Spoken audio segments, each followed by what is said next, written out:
귀한 찬양 감사합니다. 우리 한국교회는 그동안 예배를 통해 영적 풍요를 누려왔습니다.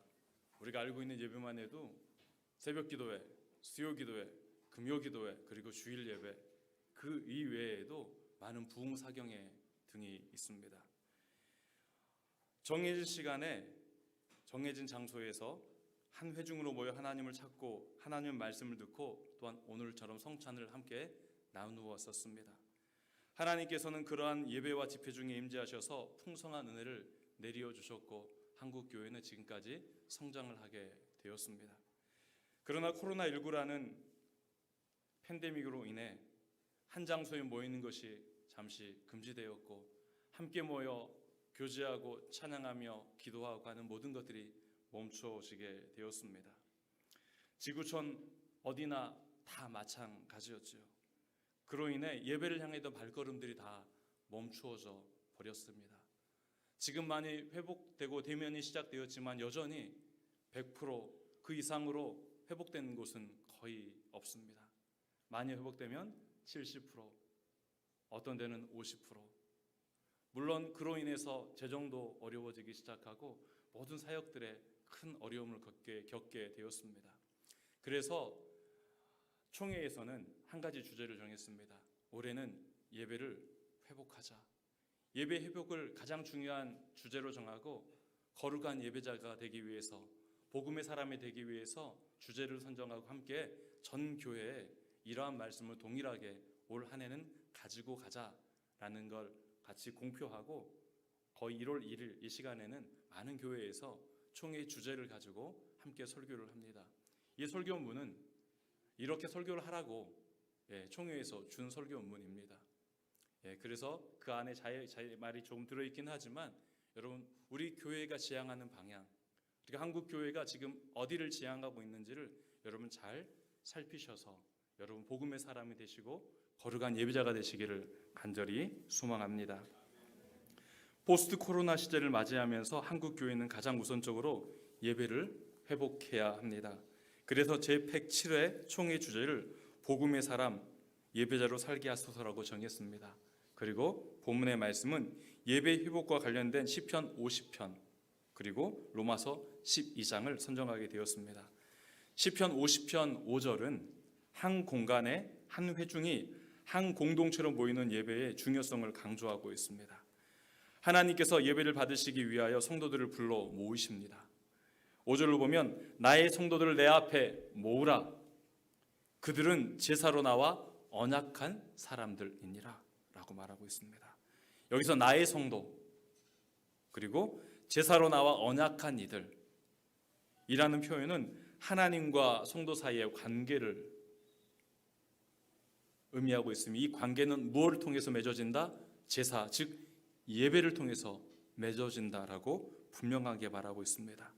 즉 하나님의 백성은 하나님께 예배하는 자들로 부름을 받은 성도이며 또한 하나님의 백성은 하나님께 예배를 드릴 때 하나님께서 우리에게 약속하신 언약을 성취하실 수 있으시다는 것입니다. 여러분, 하나님의 응답을 받고 싶으십니까? 하나님의 살아계심을 경험하고 싶으십니까? 여러분, 언약된 말씀대로 예배자가 되시길 바랍니다.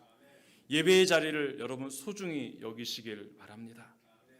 시편 50편은 하나님과 인간은 예배로 언약을 맺었기 때문에 하나님이 기쁘시게 받으시는 예배가 되기 위해서 가장 중요한 것은 진정성이다 라고 말하고 있습니다.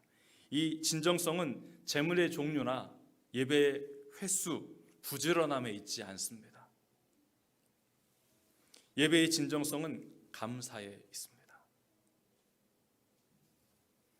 기쁘고 즐거울 때만 감사하는 것이 아니라 고난과 힘듦과 역경 중에 있을 때에도 심지어 환난 가운데 있을지라도 약할 때 강함 주시는 그 하나님을 의지함으로 그 내면의 기쁨이 샘솟는 그 감사가 드려져야 된다는 것입니다. 여러분, 이것이 바로 예배로 부르신 하나님 앞에 우리가 응답할 수 있는 진정한 모습입니다. 이것이 회복되지 않으면 여러분 교회뿐만 아니라 우리 개인의 예배 또한 회복되지 않습니다. 우리는 진정성 있게 예배를 통해 하나님을 영화롭게 합니다. 그것이 예배자로 사는 길입니다. 로마서 12장 1절의 말씀은 이렇게 되어 있습니다. 그러므로 형제들아, 내가 하나님의 모든 자비하심으로 너희를 권하노니 너희 몸을 하나님이 기뻐하시는 거룩한 산 제물로 드리라. 이는 너희가 드릴 영적 예배니라 라고 표현합니다.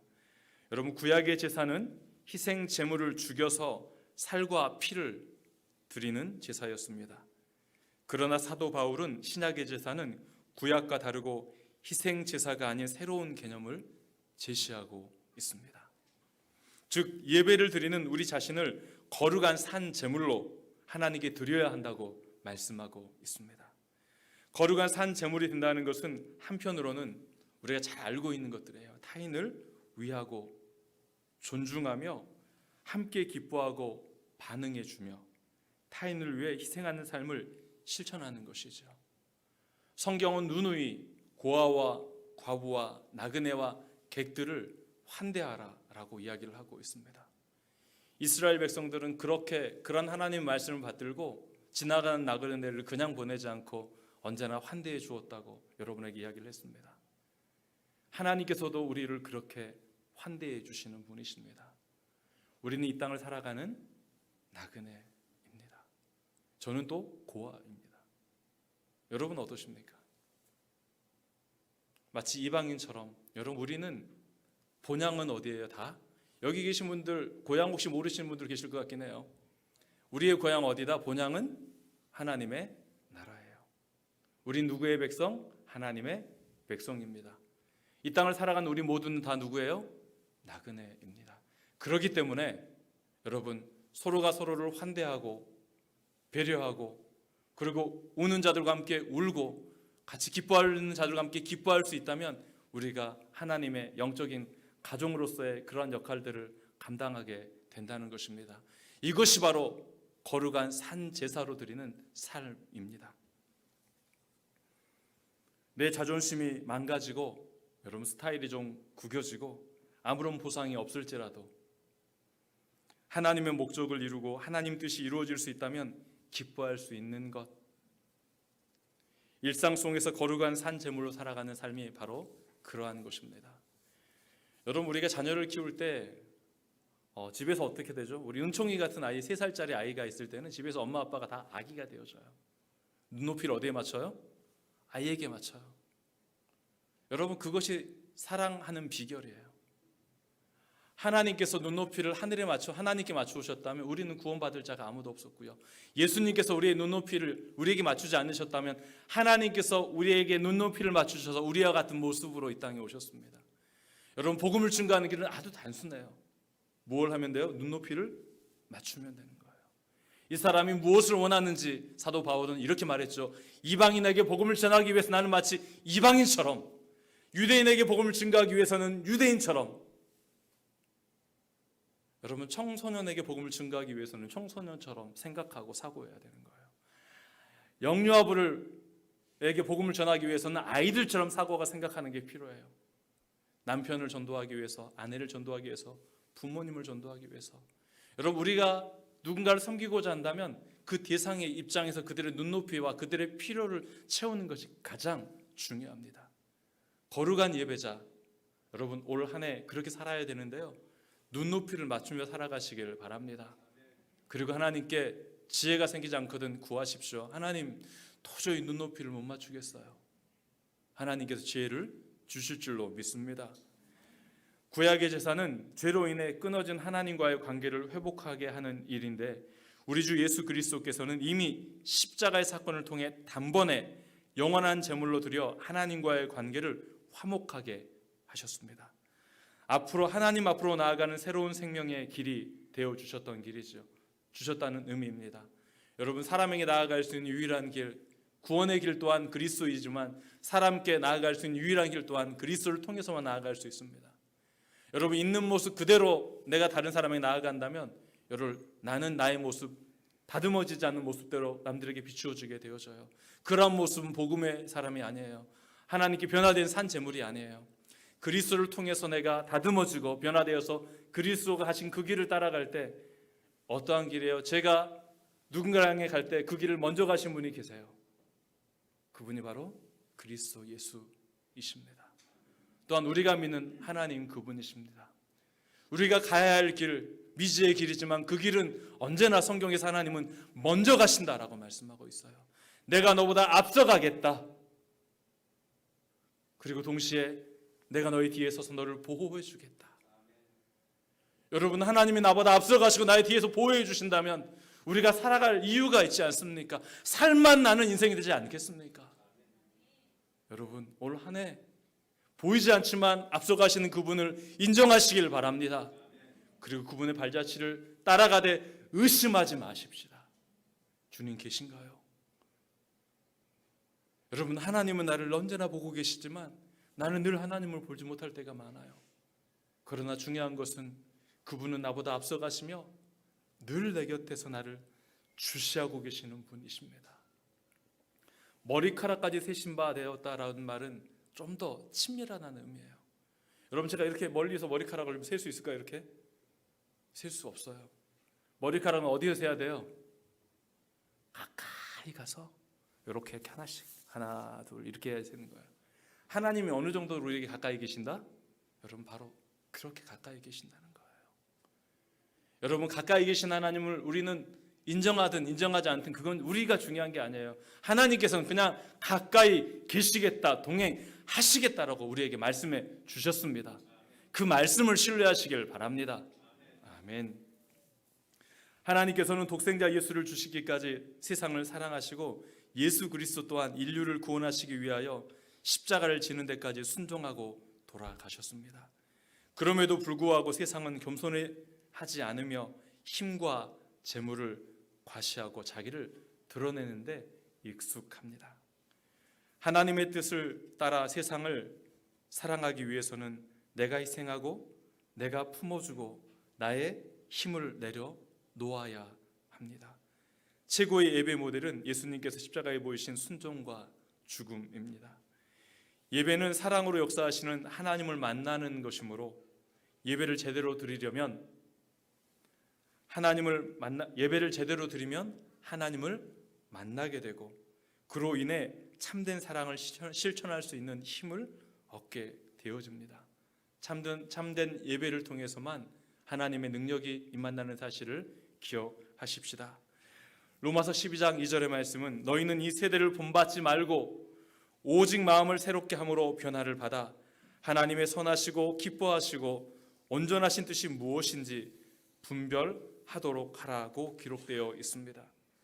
참된 예배는 세상으로 확장이 되어집니다.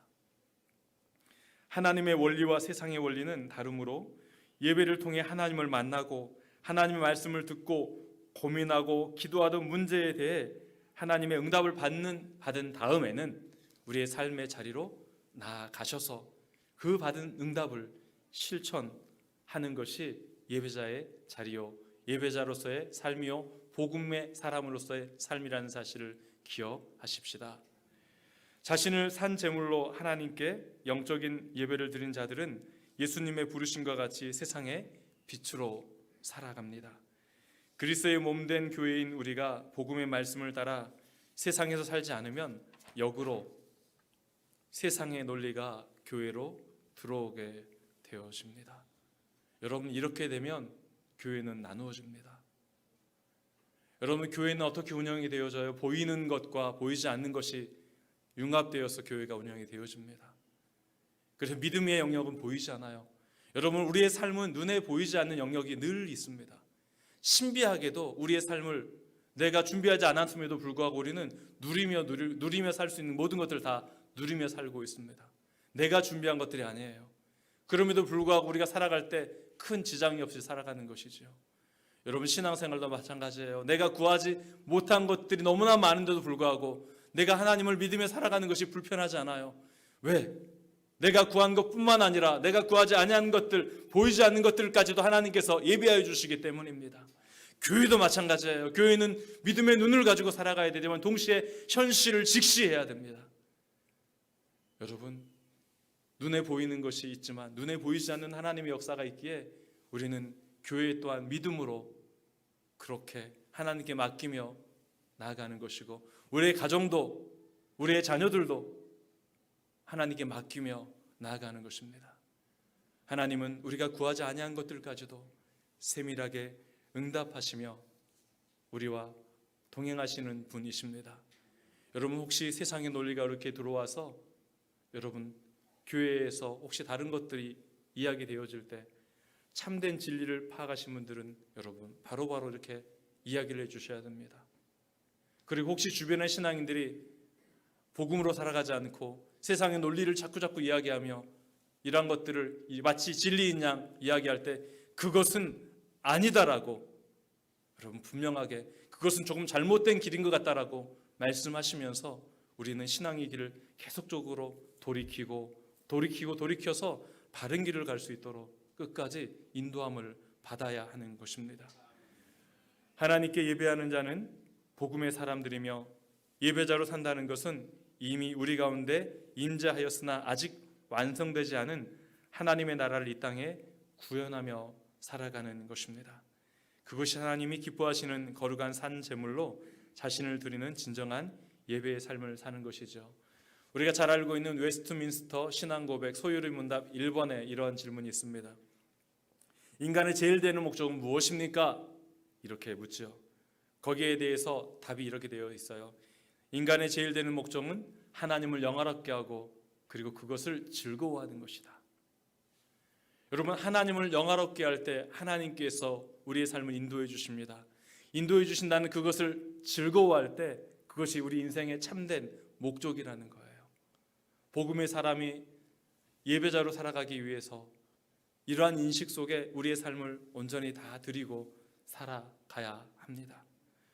복음의 사람은 하나님께서 뜻하신 목적을 위해 살아가는 사람들이며 그 목적을 바라보며 날마다 예배자로 살아가는 사람들입니다.